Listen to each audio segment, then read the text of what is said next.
Talanoa e whakaalofa atu.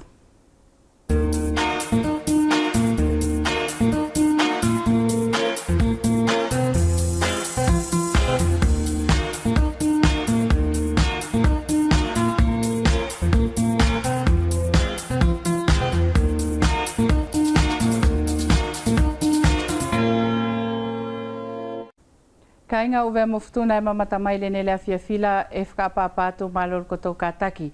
Te whakfola watu na whakapapala kia koto fuli e mamata mel mamao malor kataki timureanga tonu mai e whai ki temi whilawe o tātou i le Talanoa.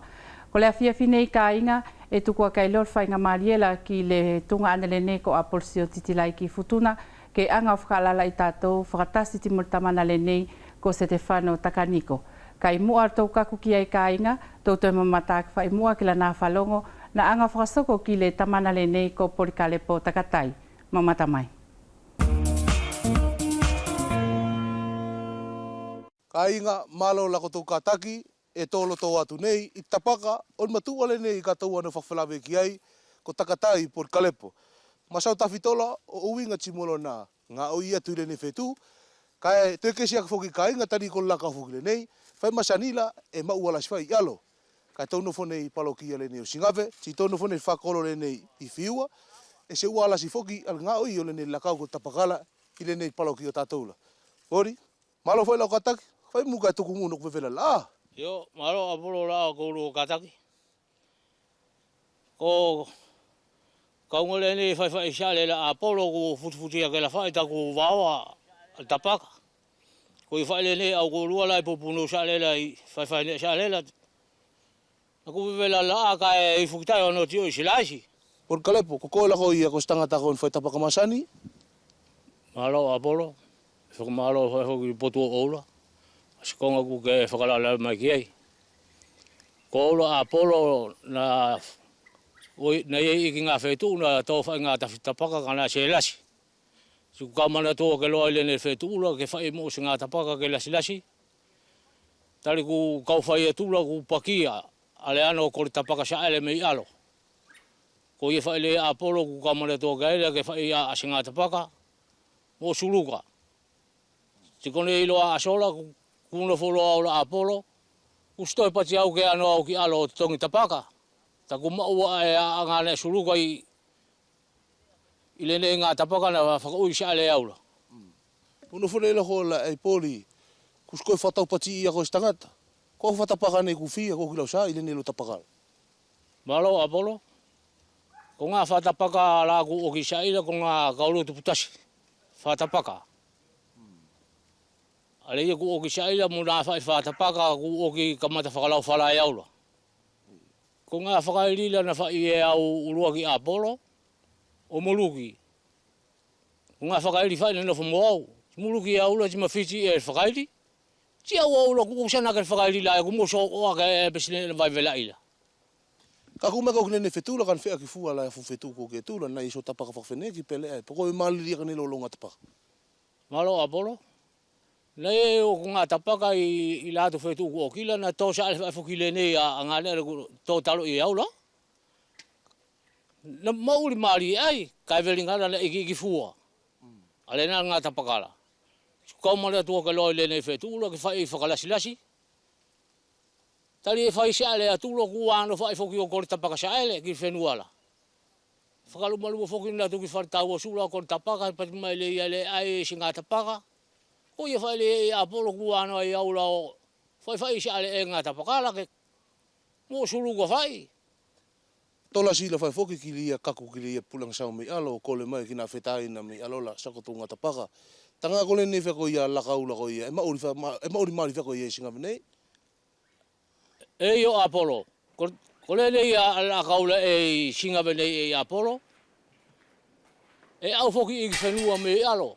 Le na palo ki a tātou me alola na au o tia sa ele e tapakala. O pati mai la toula e whakawhela ki isi tapakai alo. Al mauri e o tapakala e temi ko leki se taila. E pati mai whenua alo la e singa venei e ngasuvi veli tō o la kaula. Kai mauri mari e singa venei. Ka kole e sifai. Ori, kole tupuanga ria lau anga o ngā i tawhito le nei a le koloala, ko lau ngā maanga la whai pe ia ni ka whasinga ne ao ngā e ki toko la kau. Malo Apollo. Kone e mau ke Apollo e tonu ke mau ai kita i la kaula. Kora ku surukala. Timur ngā whapia sila i toi mau a ngā whapia sila i la kaula. Ua hoi whenua lai te tongi e te whai toko ala. Kua au whai fuki iki o whakao whatapaka mai ke te tongi. Kai whi whakao koke tufu a pori, e tā tuura nei foki, i lo tolo tonga o le nei lau ngā uwhi fulmari i foki lon pulo whawhalaka ila. Te whai uwhi foki mo matuala. Halo Apollo. Kolkonga lo le ni ke whakalala mai ke unga mo ngā whapukela. Kolkonga ngā whapukela e kua iki ki fua le ni ngā whapukela le ne whetu. Kan whanau i e ria... Ka kore whetu ula, kore le uwhi e māo na puke le nā whetu i o saka fula. E whanu whoki ai le ne ki le nā alkau amatu o mitaila. A e glam tu. Ei, alasi o le uwhi. Tio foki au lai pori, konne fura le nei, ha? Malo Apollo. Kolkonga lo le ne ke whakalala mai ki ai ki le nā le uwhi a tātoula. Ko ora le o Apollo e se puke au le nā le uwhila. Ila? E kano lalai i au le nā le uwhila. Io? E io. E puke sa le whai au le ne ila ki le uwhi masani e tātoula. A wheala. Ko peka waru whai o ano mor keu, mor kau maile, mor masoa. Ko i whai le tanu sa le au le ne ila. E manu i whai soko tu lau ngā oi. Ka inga, ko le katoa tu le nā mo se whakawhalawe mo le nei a le tupuanga o tātou. A pori kalepo, whakamalo whai ki le noa ngā o le fia whatasi mai ti mo maua le aso nei. Whelakia ki le kataki a le taina le nā tamole vai mai tuku ki rana whai pāki. Ka ku mo tau poroa ki mo alo whātu. Pe pupu whai e so atu i le nei a le tupunala. Kataki o tō na ko lakau aonga al tapaka, kwa koe ki le uwhi, alo whātu. E whakamalo lasi ki whai whakamatala o le ne tau tamana, kai ka inga ku sātu whai kamatala, ko tala noa e whulau ki futuna ke whakaalaala i ai tātou i lea fia fila e tunga anani ko Apollo si o titilaiki. Kai mana tu i e tōku putaki lea fia finei ki mauli whakakautasi. Whakalongo atu Apollo. Ka inga e mamata mai le aso nei, whakapapa atu, malo la ko tau kātaki. Ki le noa ngaur tō e siki mai o le emisi o le nia tātou ki futuna nei, e whainga maria i ka inga. Ke tō whakatasia mo le potumatu o le nei o se te whano takaniko, na whakawhei mai ke kakumai ki le nei a le emisi o tātou. Ko ia se te whano e whakamalo atu ki le noangari o lau kātaki, malo mo le noanga whuki o le tari whakawhumari whuki, o le whakawhe le nei na whai atu ki le potumatu o le nei o o. Malo Apollo. Le anoanga o le mauri o mo lau whakataki whai whoki. Mo la tau e tūlaki ia le nei a ngā oi. Ta whito ki le nei a le whale whakamawhola longo o uvea mo futuna. Se te whanau ki le noanga o le nei whakawhena whai atu ke kakumai ke whai ai a le nei a le masaunga tāua o wingai whai ti moni ko ngā lawhia i lotu ki ai. Se purina whai ki le kāinga ko koe whoki e pele stā tonu nei i le kautasi le nei o leo kakai tātou i futuna nei. Ko iaria e whia whai atu ai ani whakalawelawe ki le potumatua le ni o ou. I le noanga le nei a le nofo o koutou o uinga ti moni whasinga konga whai na kua soko i ni whetua nei kua siri atu. Pe mawhai se te whanau ke anga mō tuku mai a nā manatu maririe ti mo la ani whakatūtū o koutou anga o tuku ki ai o uinga ti monei konga tā whitola o anga pe nei konga kua tuku mai ke whakamapei a nei a kele o tātou i futuna nei. Malo Apollo. Polo i mua o le tuku atu o se whakatatali ki nei a whakalawelawe kua ke anga o whai mai. E whia whai atu mua i le nei a se whakapapa. Ki mamalu whakawhenua o uvea mo futuna. Ta whito lea ngai o tia ngaifo, malo le noanga o lau whakataki. Malo mo le noanga o lau tarimamai. Whakawhetai mo whakamalo ki le noanga o lau whaiu whaki.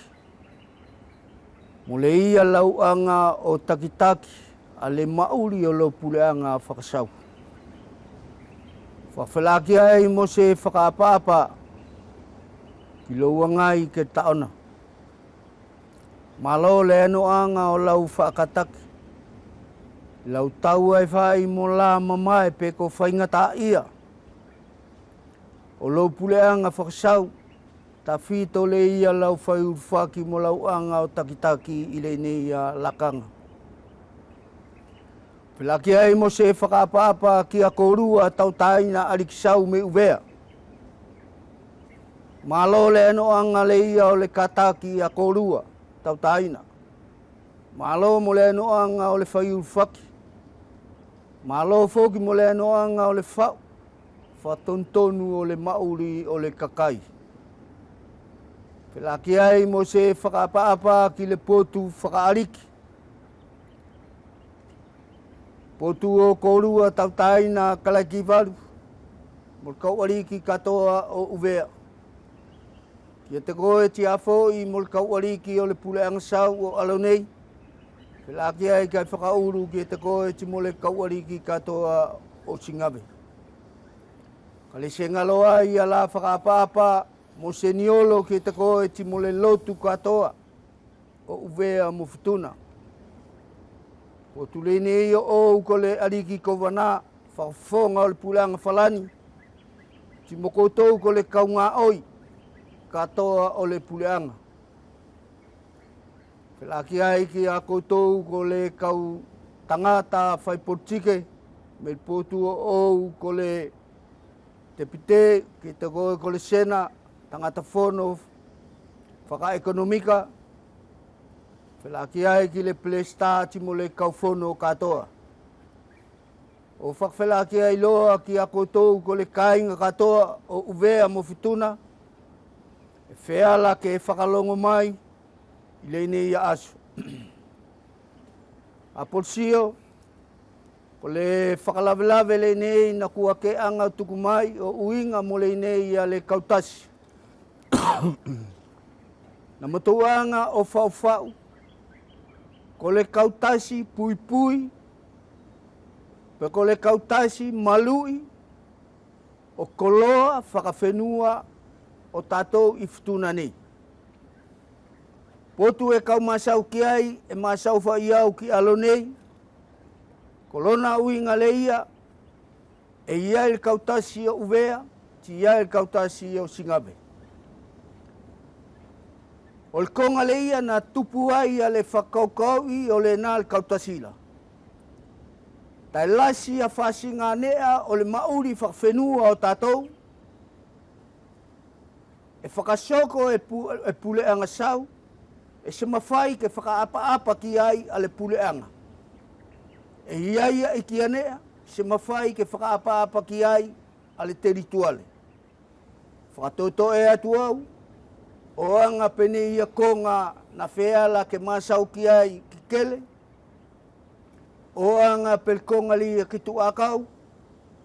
Kua au ki a tonu a puleanga sau i le to'o. Ana le se mawhai ke whakaapa-apa puleanga ki konga na. Ko ia le ia kolona tupuanga ta fito le na.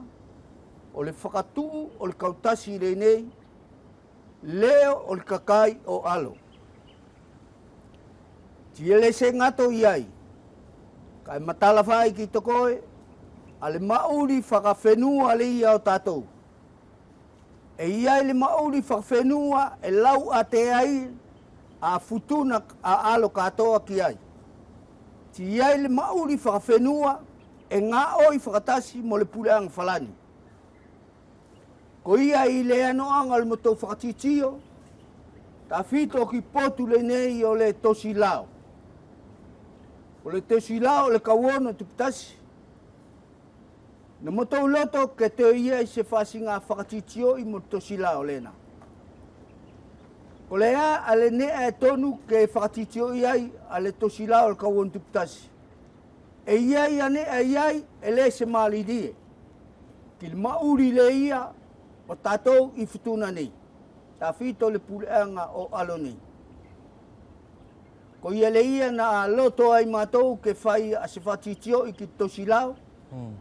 Ka kole konga le nā, ua oki whai I le tuku ki le puleanga sau, e le kautasi, a le loto o mātou ki whasinganea ke se kese na mātou loto ki ai.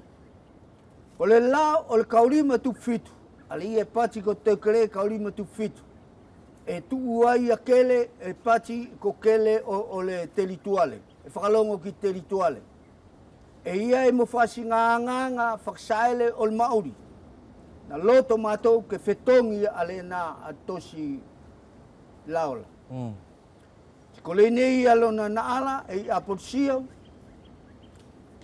Ka paunga e whetongi a le lao le ia o kawono tu pitasila, ti e wheala whetongi a e whai a te kere le ia o kaurima tu fitula.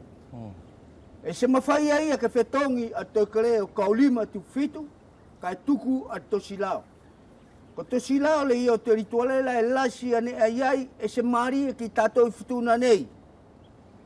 E masau atua ua oanga pe whatotoru e whakafonga ia al kakai o uvea mo fituna. E le se tu foki ia ko whatotoru ia ko uvea ala ke whakafonga ia a tātou. E tu ai e iaira ko whatotoru le nā e whiriwhiri. I whono le ia kovana, ti awe ke whakama au ki fua me whalwhono.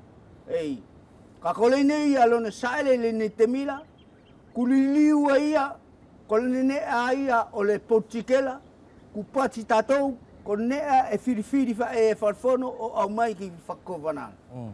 Ko nea le nā e se mari. Te e uruaki e se whakawhonga mo tui angai fo ia iai. E se whakawhonga mo ke taona ia iai. Ko whakawhonga e toru, a nā toko torula, e too I uvea. Ko nea loa e tau whakalalawe ki ai, ko whea loa whakawhonga o fituna. Ko nea ia le ia e naa a le whakaukaula ki le naa a le kongala. Ko ia le ia e tonu ai, I le manatu le ia mātou ke te ia I se whakatitio I katoa mo tosi lao. Ti matala ko kaurima tu fitu lao o kaurima tu fitula, e tu ia kele. Ka le se matala maari fo ki tātou poko kele whea alae e pati e tu iai. Ko nea le ia na wheala ke malanga ki ai whakaukaula, ta seko le tosi lao le nā na whatu ta whito o uvea mo ftuna. O le tosi lao le nā o niu mea. Ka kole ia le whainga I whakatawiri. Ke whakasae le la, a le lao le ni kauan tuptasi I tātoura, ko ia le ia na toa mai e la tou, a le nā te kere me numeala, o a mai ke whakasae le ai a tātou I le nei. A le nā e tu uai a potu ala ki kele e whakalongo whalwhono. Kana au mai foki ai le nā te mila, ko le kau ariki le ia e nofo I whalwhono. Tilangi na se ea no foki a se whakaukau mo whakatitio ki ai. Ko le nei a te minei, I le ia le whakatitiola kua tonu, ke ia I se pati ke whai ki le nā kongani. E ia mo iki anea e toru, na wheala ke māsau ki ai al kautasila I le nā te mila. O le ia tosi lao whakapuleanga, o uinga mo kele. E se matala foki whakamaseise, poko kele ala whakapuleanga la, ke whakamao ki ke tu I le tosi lao le ia o pulea whalanila. E ia le konga iai, na masau iai, le ortonose, na whakatu o uinga mutu akau. Ko le na ale kongala, o tasi e ia konga na malanga ale whenuala ki ai. E iai mo tasi ake a potu, o uinga mo le konga le ki tu akaula kol kot minie. Ko ne ana ala na malanga ki ai al kakaida. Ti senga tolo ai ai. Kana te iai mo whatitio al whenua, o uinga mo la mauri o terituale o tātou, e iai a tosi le kula ku whakamau ai, potu o kovana, mu whalefono ke to'o whakapuleanga ana kongala. Ka kone ana le se tonu ai a ke whai whakapuleanga. O anga pele CPI, na au mai e la toula I kamataanga la ko korosole, whamumuria e whetongi e la tou, kutosi la tou ko CPI. Ta kone le e malanga ki ai whakaukau al kakaira. Ta e masau tatou iai ki ala, masau ki wharseko la, ko kele ana ala e loto latou ke whakamaoki, ko kele whakaterituale, po ko kele whakapuleanga. Ko ne ale na e ki se whais patinga ki ai. Ko nā konga la nā wheala ke whai ki ai whatitio ale kautasi, ale ia lo na malanga ki ai. E ia ia tuksau na whatutu i temi o mātoula na si matoanga whatuksau i ala whale lue ala a tātoula. Ko le nei ale temila, usi matala atua o poko lea whakaukau ku to'o e whalfono ki ai. E ia tuksau o le uafu le ia i uveala, e totongi e uvea mo ftuna. Ko nea le nā na le sifi maari e whoki mo tō whakaukau ki ai. Ko ia le ia e pati o tō ki toko e Apollo, na malanga ai ale kakai, ale nei e o kautasi leo o kakai o ale musingave, o whaile nā le lakala ki pule angala, ke whakasā ki ala tōu, a nea le sifi maari e ki ai al whakaukau. Ko ia i le nei a alona na ala, na matou whelawe mo teleke, whelawe mo kovana, ka kotari ala na whai maila e se fi maari e mātou ki ai. Ko nea le ia e masau atua ki toko e o anga pe tuksau ko kamfutu walu ki kaulau. E totongi ai, al kautasi i uvea, al ia ngā o i le uafula. Ko nea ai e aporsio le se tonu, ka pau e tonu ke whai, ti tonu ke e uru ki tospaanga whakauariki a uvea. Ka kole nā whoki a le kongala, i le ia lo na whai, o to'o whai e le nā kautasila, kai totongi e futuna nei mo uvea katoa a le nā tuksaula. Taka pau e totongi e wakala, tianga wakala e whatotongi ki kauwhai koloala, tianga kauwhai koloala e whatotongi whenua ala e natu o whai whataula. Kolona uinga ko tuksau e totongi e whenua katoa. Motoanga o tuku ani a konga fulfulila, ki le alikisau, mo kauariki, ta ko lātou e soko tālanga whakaoki-oki, ko lātou e to'o i e tonu whakaoki-oki, pe whakatitio i tosi lao, pe kole ali ane e whai, pe whaile anea, pe le ai. Ko ne ana, o ki tuku ki lātou, ka whakalongolo ki lātou, ta ko lātou e soko tālanga, pe lotou anga whakasoko, pe le ai. Ko le nā e aposio mua, ale konga ta fito, ka uwhi masau ki ai, fi whatatari atu ki tokoe, o uinga mo kautasi le ia, na whakatū i futuna nei, ko le leo o le kakai. Malo, set whano, takaniko i le noanga o le whaimai le nei whakataritari. Ka e toi fi whakalawalawe atu, set whano, le nā le whakawhiti e kakai le nei, ta fito le nei kautasi ke ta piki ki ai, ke plesta ai, leo o le kakai, ki nei furi e whakatūtū, na kua matala furi mai whai le nei ku ke anga tukutuku mai. Ka kuku tau no fora set whano, ko a whakaukau, mo tangitangi ala al whenu ki ai. Ko e kone ia a kongala, me le potu le ia o le tosi laola, ua oki i le tuku ki sau mo kauariki, ale ne ale ia e loto ai al kakai ke whetongi tosi laola. Au kauonu tukutasida. Tuku oki tuku ki sau mo kauariki, a ne ale ia e loto ai ke whetongi ale lao o kaulima tu fitu. Ko potu ala o lao anei, o le ortonos. Kolona uinga le ia, ko le ia la kunofo i temi na kaunofo e falfono, ko lao furi o le puleanga falanila, e ea whamai ale manatu al teritualela. E au mai e la tol laola a wage ki fono le ia kovana musaula.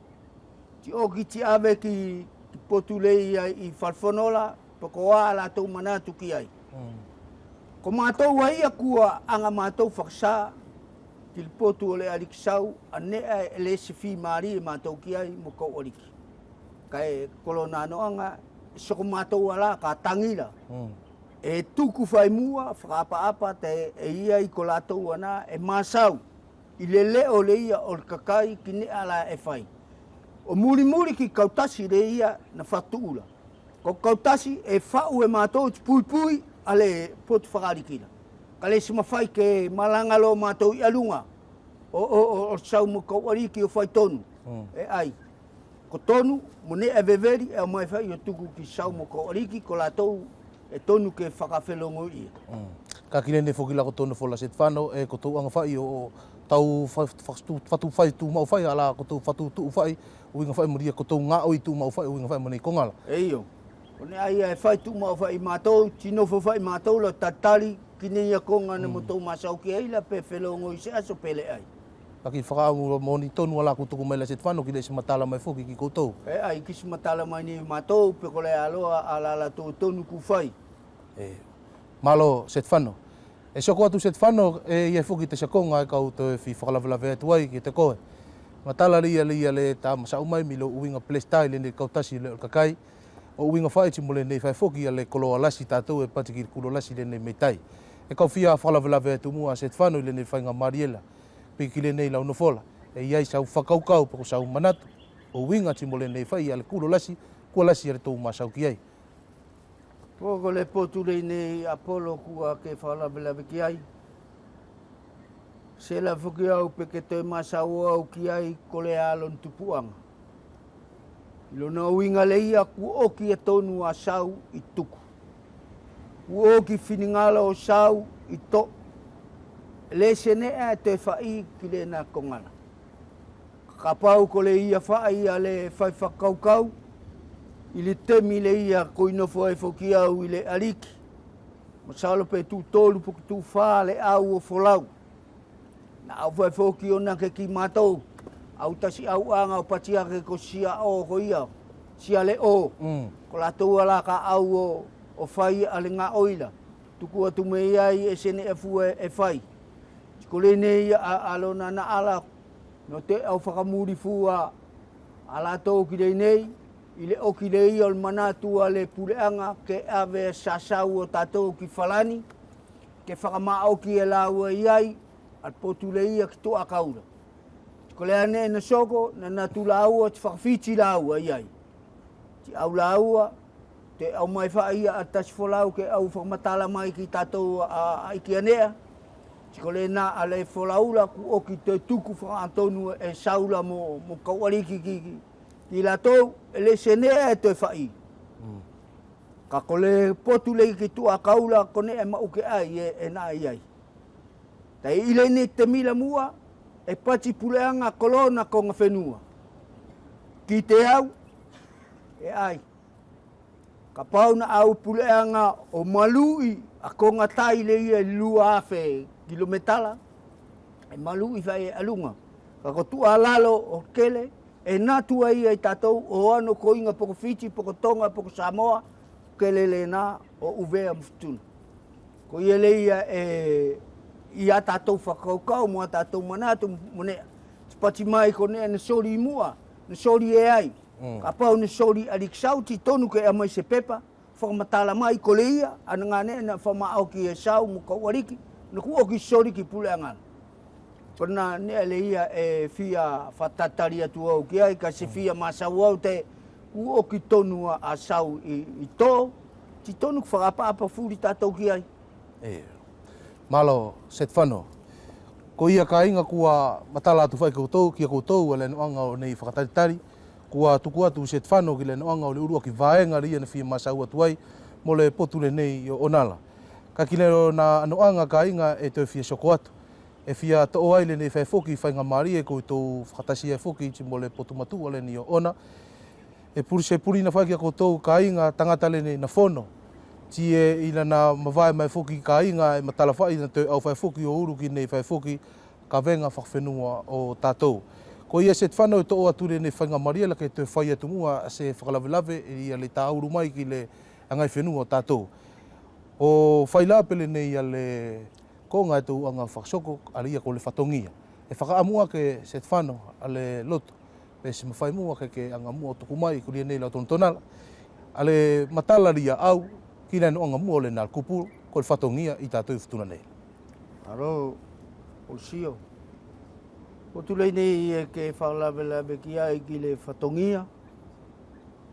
Kau whakapa te tangata furi o vea mo futuna e tasimoia a tangata le whakaukau mo lana manatu. Kai masau atu whai au ki tātou i le puleanga o Alonei. Ko Alonei, ko le whenua whai, ko ia e iai lona ariki e pule ia ki ona kele. E se mawhai e ia ki malae ke pule atua ia ki sekele mo taua, poko sekele mo sangongo, poko sekele mo whani mo mau. Se mawhai le nane. Se mawhai e ia ki ono ke pule ea ke tuia soa ia ki sekele mo satula, poko sekele mo sawhesau. Se mawhai e ki tu savaka ke pule ea ke ki sekele mo tuia soa, poko sekele mo whani vele. Se mawhai le nane. Masawau kol mauri e ia tatou i ftuna ni. Kole ia le temile ia ku okila, matala whai ki te koe na whetau aki a whenua nei tātou. Tai tasi whetau whai ale ia e manatua ia ke māloa ia. Whai ale na a whetau akila maua loa i whakamuri le nei o le konga le ia na whai e matira mutakasi ki alofi. Vai loa a alo. Kole na loa a nofo tātou. Ko whenua ala o malaela, ma sau atua o sa nakala tamana. Tamana ko famili satula vai ei. Ste kau mai famili o safisau ei ki ei. Koru famili safisau vai ei. Tufu one famili safetonga vai ei. Safetonga lo o tangata lena na aliki lena temila na whakanofo loa eia ala o na famili i lo na kele. Alena lo tipati loa eia e whakanofo au koutou kai whatongia lo koutou ki mauri whakatasi reia o tātou.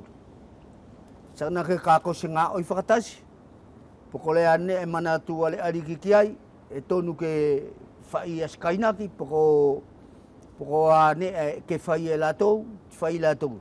Kako si ngā oi whakatasi po sta ngā lau, tia latou tai lau. Ko nea lo le nā e whatongia a koe ki le arikila. Tonu ke matala ki to koe ale nā nea. Ko le nei lo te mila ku whakatasi lo a sana ke a oanga lape mātou i malae. Whakatasi sa whai saula au e le nei te mila. Whanaunga a whamiri furi sa whai saua ia, whamiri furi o satulai, whamiri furi sa whaitonga ku mauri whakatasi latou. Ku whatongia furi lo latou, ki le whakaarikila. Tako le whakaarikila le ia, ko ia le ia, na maua ia akele, spatia. Ka paune se maua furi whuki tatou akele la ia pe, ko sa whaitonga la, poko sa whaisau, poko satula le ia, na maua nano tau le na lakangala. Molona kutunga. Ali ia ni whakawai ki ai, ka e matala whai tātou ki ngato o tātou a Kristiani. Ki le nei loa a temila, sa nake e nofo tangata, futuna ali ia o alo neila, e whatongia ai ala ki le arikila. I le ia alo na whakanofo i lo na kelela. Ko le nā akonga le ia e tonu ke matala ki toko ko le ano anga ia le ia o mauri o tātou. Tiko le nei a le nofo o tātou la, ko potu whakaarikila ia, i latou ana na angai o sori o latou ngā kele ki latou. E malu i lo eia ana furi a kelela.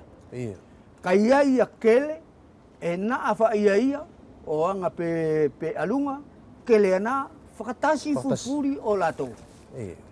Ko le nā ala akua a whakamatala tuki toko ki ne le ia ko le whatongia la te, e anga ia pe se tukusau e whai e tātou e mauri i kolo ki le arikila. Malo set whano tika uto fi whalawla ve whai te singa vesiri whakamuri whai ki le nei konga ku tāmasau ki ai. Pe whewhea ki loa ki whenua tātou la e mauri whai le nei, tio ki loa tia no mauri atu ni ki atu whenua, nei whenua tātou me tai.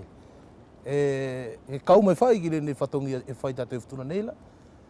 Toko e apusio ko le konga le nā, sanake ki whenua le nei o tātou, e mauri whutuna nei, tiku mawai e roano ki tua apureanga. E iai e naa nei e se tou matala. Pe kole nā mawai atua latou i le neila e anga i whenua latou. Tiano latou ki numea kuskoi anga i whenua latou. Spatia te anga tātou o whakatautau iai a mauri a lau tātou i le neila. Ka kuskoi anga i whenua latou, tai kuskoi nofo latou, tipati atu se aso, kainaki mai kotou. Koria ngā oi o kolo tātou. Tai mai ni lau. Koria ngā oi. aliane kone ana kusko fai ia I nume kai I le ano anga le ia o laku a whakaukau a aku I le ia whatongiala e mawhai ke pati tātou e whatongia whoki mo lātou me numea ta kano whoko I le nei ki sau ngā oi whakakolo e manatua ko ki ai ti e whelongo I ko ki numea ki a lātou e takitaki I numea ke toko I whala mai lātou o au mai ki ngā oi le ia e whaina. Kolo na uinga e anga whaia pela au pati atu ki lātou kaina ki mai ki riane. Kole na ala lātou tokoi ki le whau le ia on maurila ale ia e sori mai lātou poko swhawhala poko anea e loto a tātou ki ai. I te aua ia e whatongia mai lātou ki le ia anofo le ia I ftuna nei. Ka paulo e masau tātou ke tokoi e se koi tūsaloa ia mo mauri le ia o tātou. Se te whanau whakamalo atu ki le noanga o le whakauki ki mai o nei ia potua la kua kauki ai le noanga o le whia ilo atu. I le nei ia le whelawe e tau ati mo le kai ngari ia na whiala ke anga o muri mai. Kai amanaki se te whanau kolo na whakauki ki whai le nā o le nei ia le whakawheri na whai atu ke kakumai whai o laku pati ti mo le kainga I le nei ia le emisi o tātou. Kai te tu whakauki e te whai se te whanau na ia whai ia se konga ke whianga tapono I mai le nei ia le whelawe e tau.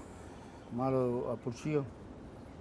Sio ko le anoanga o le asonei. Ua kwhai e whakawhetai atu mo whakamalo ki potu reini o ti mo lātou e tūlaki ia le ni ngā oi. Matala ko le loto whale le ni o tātou e whakasai li manatu ar tangata taktau toktasi. Ti matala te mile nei kua o ki atu.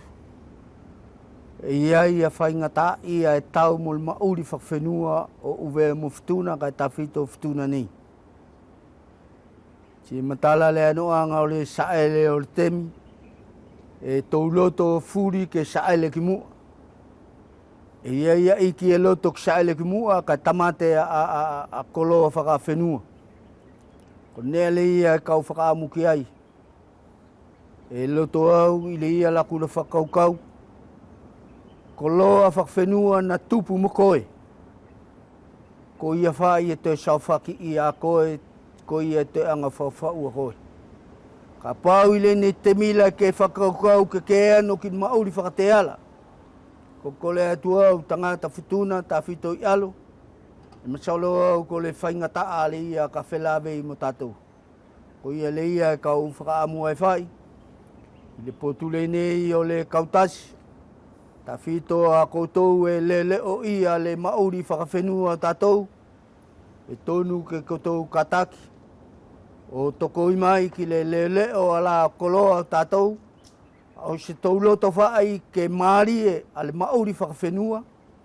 Pe koa I lo le ia ka wheala ke whawhau ia mo le o ia. E anga whaai le mauri o tātou.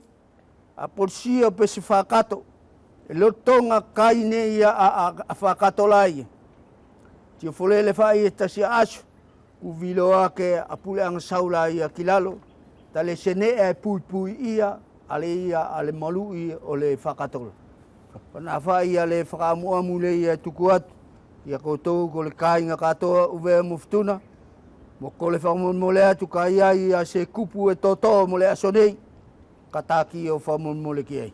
Kolona ngatoa ngai. Whamalo atu se te whanau. Ka inga ko le kato mare tu le nā mo se whelawei ke tau whakatasi mai ki ai. Te whakamalo te whaifokia koutou ki le noanga o le mamata mai. Polo ki atu, koutou te whakawhelawei mai. Ki niki atu whelawei ki wasa a katu mai. Ko ia ka inga e whamalo la sea ke whai ki le tau tamana le nei le anoanga o le vai mai o nei e whakamatino fuli ti whakamatala o le awhia fila. Kai tau soko atu I le lakanga nei ki le temi o whawhiawhia, tau mamata whatasia I ki whamako o le palokia le nei o mua na whakfofonga le whakolo le nei o laminga hau I le lua whetasila.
Whakatapu tapu atu ki mua Kisi a pia ora menua Koseni ora mani teina Mi paru mo te pau whenua Malo te o wha Si fuata venga O te hukaki o te whenua Kotokoni ki ala whenua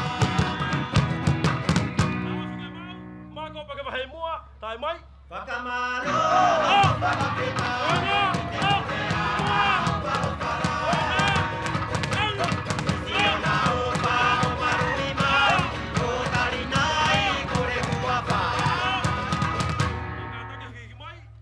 Whakamalo mo whakapita Te pureana whakopala Kisi o na o whao marurima O tarinai kore kuapa Whakamalo e fia whai I te komite e ina tiki Malo pe te kataki O te kei fia pukelele Pe o takui Ke whakamana tu pea tauhi Paki hata tau hau ki e ni Whakahaha i tau puri Fia fia pea mo whakawhetai Ua no mau te aho pala Te koaina e nā manaki Kato e mau whiruata Fia fia lo mo whakawhetai Ua no mau te aho pala Te koaina e nā manaki Kato e mau whiruata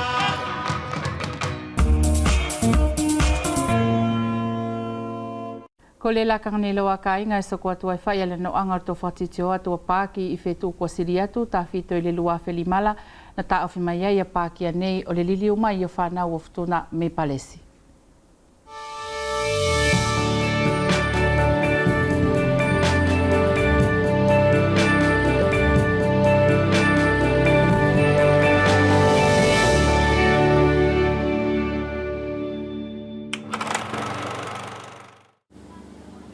E matou whakatari koutou I whalani, whakakaukau whulmaria whanau o le CM2 o sausau ke latou anga o vai ki whanau CM2 o le atu whalea ko ofu tuna nei, a mariri o le latou whalau ki whalani, I suni o kosiri. Ti e whai whulifai I loto o le nalkon whale. Tu pā ki whulikau pā a le tu le tau alunga whalani, le also o le Arc de Triomphe, whale tepte, whale whakasenate, te kāwhi o le alkoele, timo iki atu mātanga o palesi. Kae, ko ngā ne e lua na mailonga kese ki whanau, ko le mātanga lasi le nao Disneyland te whakasako iai, ne e mānong kese ki whanau, o whala aki iai ki le sato o lasi o Versailles, le ina nofo ai Napoleone, Bonaparte. Malia Falani a Château de Versailles, Veliene, ne Matolone, o visite Fulingane, Yati, Patio Fulani. Ka tu iai. Ko ne poni statio o Juana e Tuilela. O Napoleon Bonaparte. E se inga toi palesi, to e soko foki il folau ki Lyon, o mamatalo e ke lisiela si ko fourvière, timo inu lo na vino su o mari e ko le Beaujolais. O te matafok mo whakolo Maria e Lulu, e whakamanatu ili asko furtuptasi o Feporio. Ki whanau o poi, ko se whainga Maria, ke tau toi o fia tua ki whalani. Peri, ke tio whalani? Eio. Tio te tio. Ola e tasi, katoa furi e whai whalani ki whanau o poi. Longo ai, ele ki sila tau whai whalau ki whalani. Ki tau pau, e toi las whai foki mo la tau fia tari kuma ilonga ai I whanau la tau masafo ki whalani. Whiri maka au e whaksasa ailo e whanau rala tau wholau ki matua na sanga ko stasia e whainga marie ke te whai wholau e ki whalani.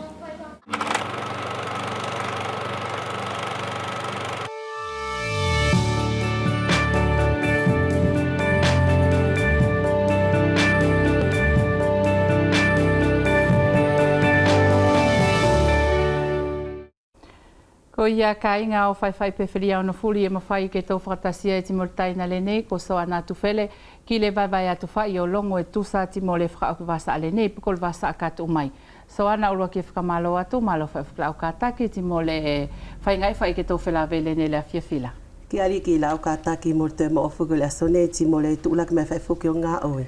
Ko a teo teo na ke a ngā whakasoko soa na ui ngai whai timo le whakauki wasa le nei mo le wasa a o katu mai. Kia koutou ka inga matamai te fiafi malo ta koutou kātaki.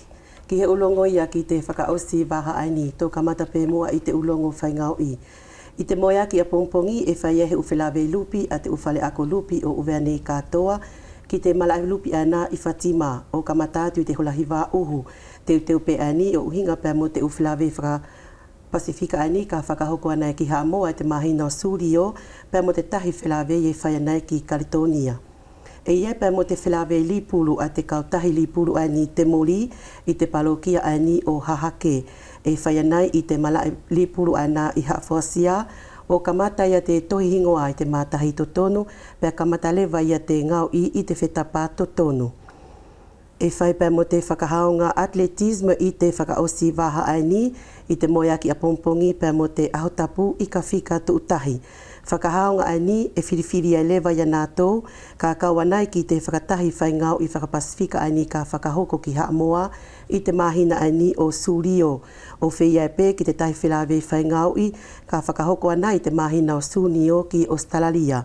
Mana tui ka inga ka mulehina koutou takaanga i te whakaosi waha aini e whakawhetu koutou ki ka whika ke koutou olope o mamata ia te uwhaiwa te uwhanau mo na tō whakaloto malohi o whia e pē ki anātou e ngā ue i te whainga o i aia. Tō hoho mai ka inga ki te mauri whakalau Marie. I te mahina ani o Maria nei u whakatutu uia a pātere la whaele whaupala pē mo te palokia ani o Mua ki te whangona o Maria Fine Aliki.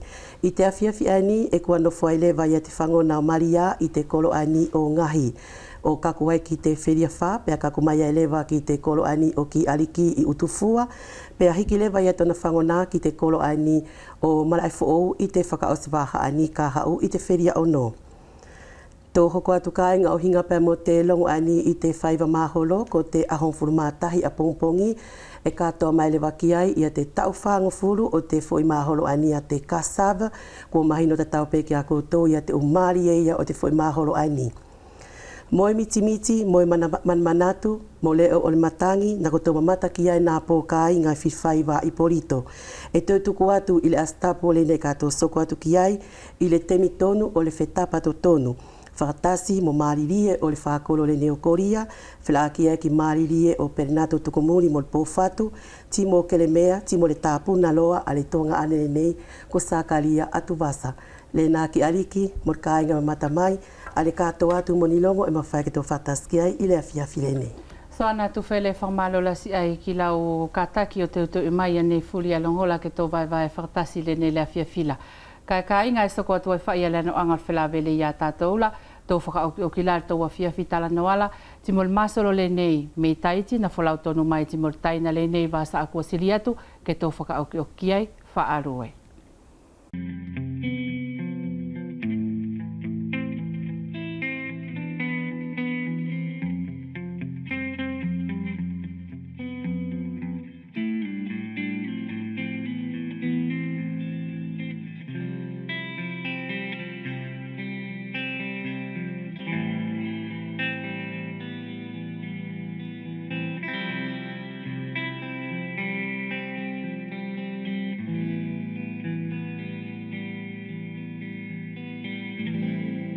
Whaaru e oe ia unei, ma te haaware no anei, mauriui ai tō ua o wau nei o te ie.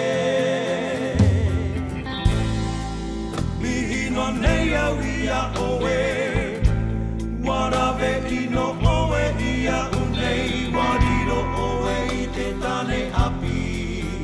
E ware vano atura oe Wa mo ero ato oe here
tino i te mauiwi no te aha o e nā reira mai wa i te tura vau i to o e huru mau i te i e tai me mana o orehia te taa e nei taua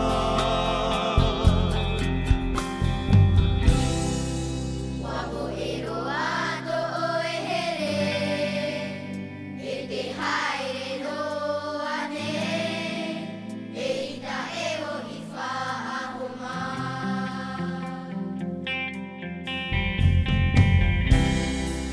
Wamo e roa to o e here e te haere roa ne e ita e o i whaaho mai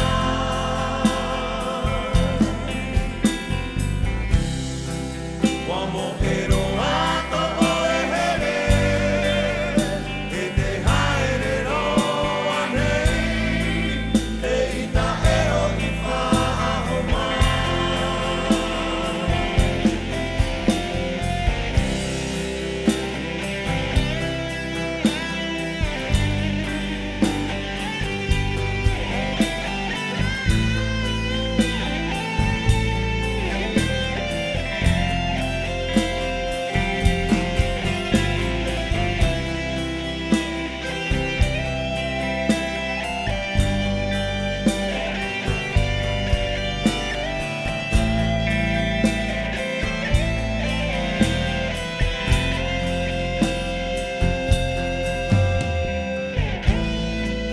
E ita e o i whaaho mai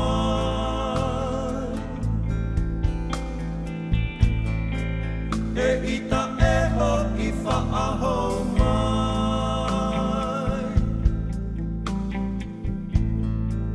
E ita e o i whaaho mai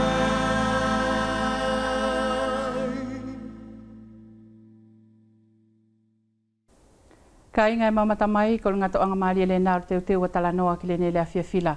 Whakmalo la siatu o toi whila aki ai a whakmalo la ki lato ko tunga ane mwhetai na nato koi mai ke manu i el whakaoki vasa ale nei ko matou poloa ke timo alo whātu kai kol vasa akato mai e ko tō whakatasi ai timo kasoa ngali manu whekai.